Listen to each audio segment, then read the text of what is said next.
As we've been sharing in different ways throughout our service, today is Mother's Day, and this day can spark a range of emotions. For many of us, for most of us, it's a fun day as we thank our moms for all that they've done for us. When I went to chapel this last week, I had a great time hearing from the kids what their plans were for today. I mean, they were just coming up to me, Pastor Tim, I'm going to make my mom pancakes with blueberries on top. Awesome. Go for it. But for others of us, this day carries some pain. For those whose mothers have died, or those who had a rocky relationship, had or have a rocky relationship with their mom, or for those who've wanted to become pregnant and have not been able to do so. So there's joy today, and there's also pain. And recognizing that each of us approaches this day with different emotions and perspective, what we want to do today is honor moms. Those here in the sanctuary and those outside it, those who are living and those who've passed away. And we want to honor moms because being a mother is not easy. It requires a lot of sacrifice and can produce a lot of anxiety. One of the things that has really struck me as a pastor, I get together with a lot of groups and just check in. How is it going, right? How are you really doing? Like, not just that surface, I'm fine, but how are you really doing? And what strikes me so often is that whenever there's a group of parents and I ask that question, how are you really doing? It's remarkable how often the conversation turns to children, right? Whether those children are 7 or 57, that's what's really most kind of concerning to them. What's most on their heart and most on their mind, how their children are doing. There's an online community called Circle of Moms. And recently it posted a question that said, what's your biggest fear as a parent? And for those of us who are parents here, think about that for a second. How would you respond to that question? What's your biggest fear as a parent? Here are some of the responses that were posted online. Bullying. Getting our youngest child through high school. She's really struggling with math and I don't know how to help her. I'm most afraid that my daughter will be hurt by someone. My biggest fear in life is that my kids end up hating me or not wanting to be around me. My biggest fear is not being able to protect my kids. My biggest fear is that I will spoil my kids. I've suffered from an eating disorder and have been in recovery for 3 years, but my biggest fear is that one or both of my children will end up suffering from what I have suffered from. My son is 19, and my biggest fear hasn't changed over the years. His asthma has kept me awake praying for his whole life because I don't know when he will breathe and when he won't, or whether drugs will work or not. These are just some of the worries that moms carry. Being a mom is not easy because there are so many potential things to worry about. And that's true today. And that was true 2,000 years ago. That's true for us, and that was true for Mary, the mother of Jesus. Wouldn't you think that if there's one child you'd want to raise, it would be Jesus? Yeah, I mean, wouldn't you think that?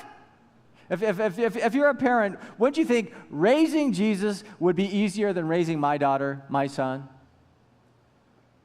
No? Maybe? Well, based on what we see in Luke 2, Mary experienced plenty of fear and anxiety in her life.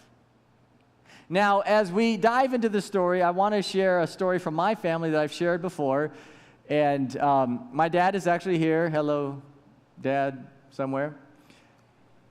Hi, Dad. My dad is 88, so glad that he could be here. My mom was here until yesterday. She joined my sister and just flew off to Australia, where my sister lives, and she'll be there for 5 weeks.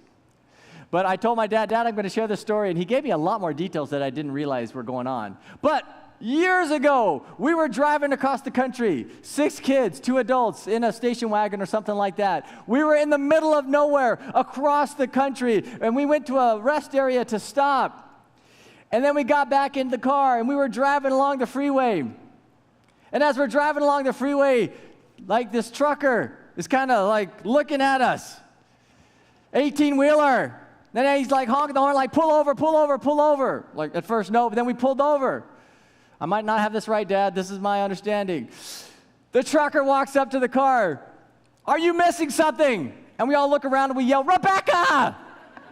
We left my sister at the rest stop. My dad was sharing some of the circumstances. Older sister of mine driving. My mom was nursing. But we left my sister at a rest stop. Now, the good thing is that my parents are in good company. They're just like Joseph and Mary. So Luke tells us, when the festival was over and they started to return home, the boy Jesus stayed behind in Jerusalem, but his parents didn't know it. Assuming that he was in the group of travelers, they went a day's journey. Now, if you were flying back from, say, Vegas to Honolulu, wouldn't you want to know for sure that your 12-year-old son is with you? Isn't it a little dangerous to assume that he's in the group you're traveling with? I like picturing that moment when they realize he's not there. I'm thinking like Joseph walks up to Mary and says, can you go get Jesus and tell him, wait, I thought he was with you. I thought he was with, he's not here, right? I mean, just kind of that moment like, uh-oh, where is our 12-year-old son? It takes them a day to realize he's not with them. Let's think about this. And it takes them 3 days to find him in Jerusalem. Somebody called Child Protection Services. They are running around the city of Jerusalem for 3 days trying to find their 12-year-old son. Imagine that. They got his picture, right? Have you seen him? Have you seen him? Have you seen him? How is Mary feeling on the third day? Whew. Joseph and Mary are not perfect parents. They are real, normal parents. Mary is not a perfect mom, and yet God chose her to raise his only begotten son. So today we don't honor perfect moms because there aren't any. We honor real moms. Moms who make mistakes like assuming things they shouldn't and losing things they shouldn't.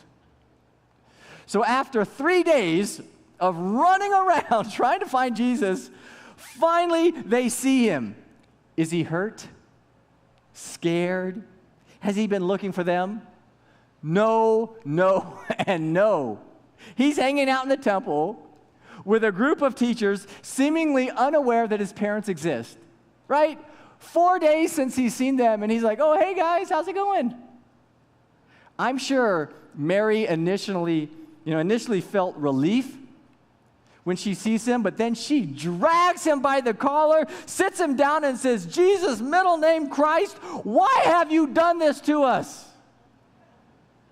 Your father and I have been half out of our minds looking for you. And when Jesus hears this, he says, Mom, you are so right.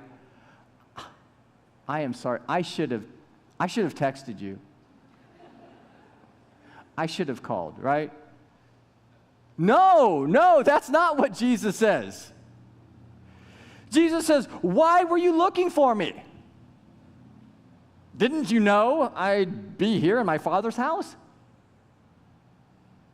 Mom, what's the big deal? And besides, I'm not 6 anymore. I'm 12. Now, my son Micah is 12, okay? And he's taking Spanish this year.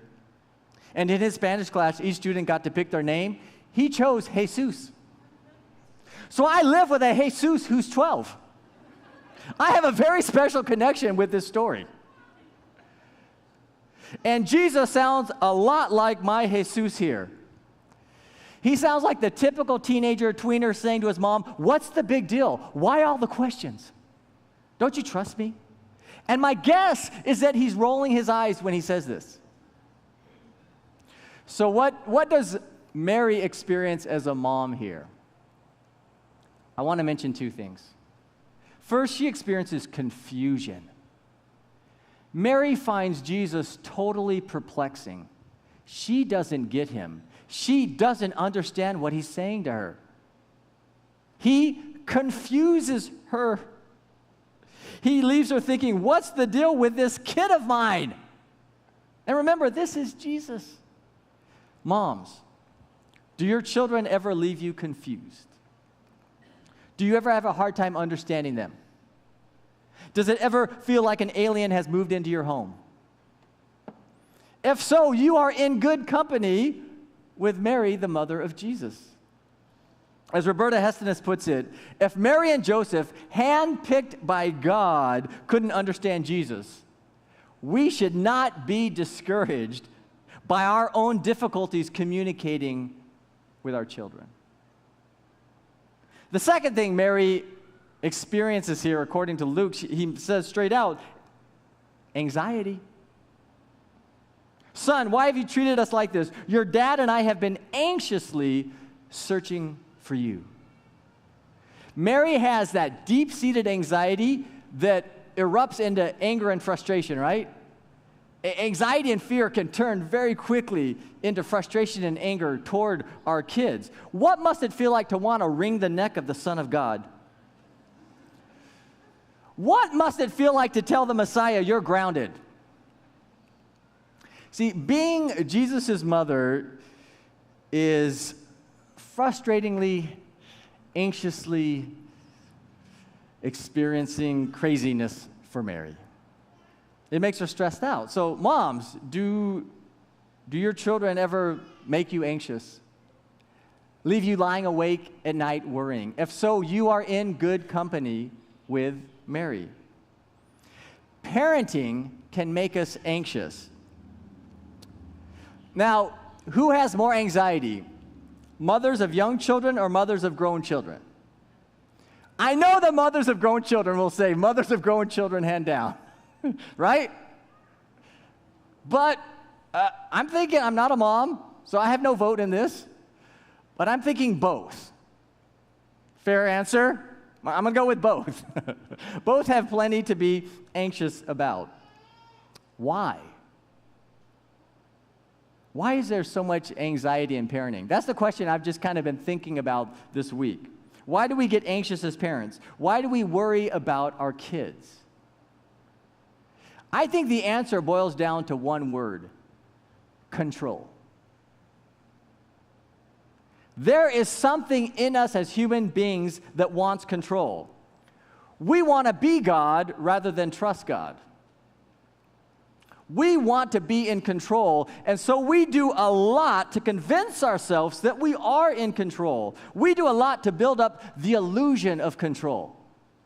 And for a while, we can maintain that illusion, but parenting breaks it. Parenting is the ultimate reality check, showing us in the long run that we are not in control. There is a God, and it's not me. That is reality 101 according to Scripture. Can you turn to your neighbor and say that right now? There is a God, and it's not me. Go ahead, share that with your neighbor. There is a God, and it's not you. Say that to your neighbor nicely.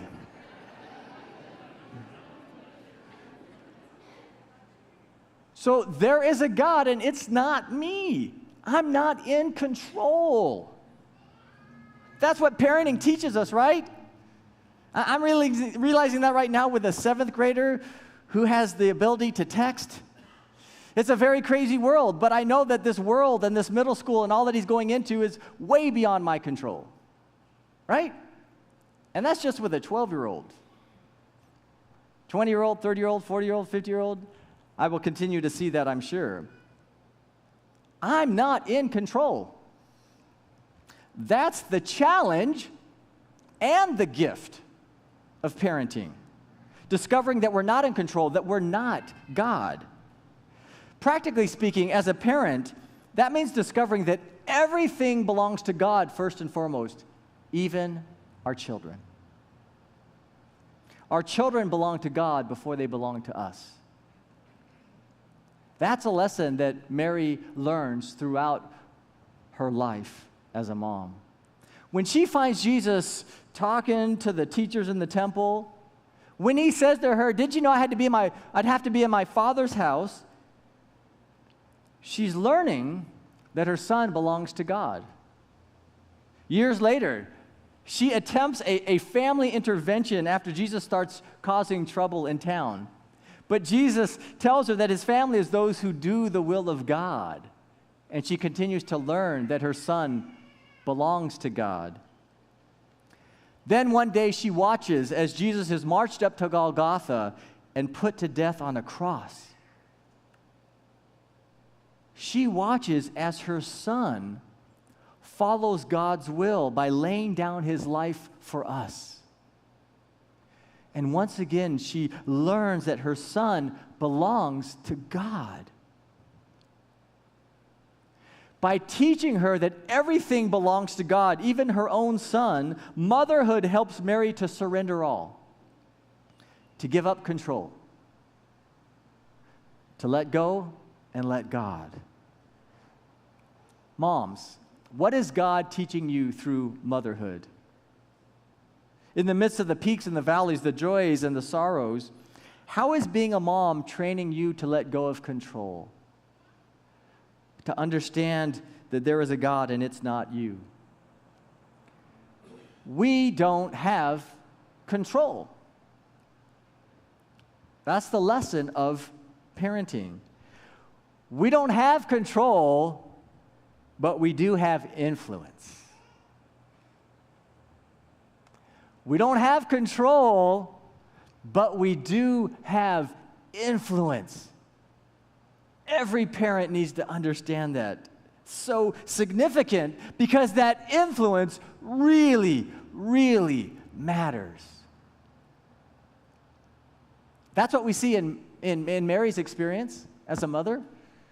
Today's story is about Jesus hanging out in the temple as a 12-year-old, listening and asking questions to teachers who are amazed at his understanding. How did Jesus know about the temple? How did he know the scriptures so well? Our story begins, now every year his parents went to Jerusalem for the festival of the Passover. Jesus knew these things because his parents brought him to the temple, and they did so consistently every year. Every year, Mary and Joseph immersed Jesus in their faith, and in doing so, they prepared him for God's purposes. What could be more significant than preparing someone for God's purposes? This is what moms can do in some ways more than anyone. Jesus was a special son. He's the one person in human history who was fully human, fully alive. He's the one person in human history who lived in right relationship with God completely. And what was it that made his relationship with God so special, so different? He was obedient to God. He was 100% obedient to God. Romans 5:19, Hebrews 5:18, Philippians 2:8, all refer to Jesus' obedience to God. That's what set him apart. That's what allowed him to save us and to change the course of human history forever. Jesus Christ fully obeyed God, and where did he learn how to do that? Where did he learn what obedience looks like? From his mom and dad. At home with his parents. Luke writes, then Jesus went down with them and came to Nazareth and was obedient to them. Jesus learned to be obedient to God by first learning to be obedient to his parents. His relationship with his parents gave him the categories and concepts for his relationship with God. His relationship with his parents prepared him to live with and for God. And that's incredible. Moms, your influence, your sacrifices, your investment in your children make a world of difference. Being a mom is far more significant than our society understands. Being a mom is far more significant than your children may ever understand. So today, moms, we honor you and thank you. And today we also pray for you, that in the midst of the confusion and anxiety of being a mom, you will know the depths of God's grace and the heights of God's love.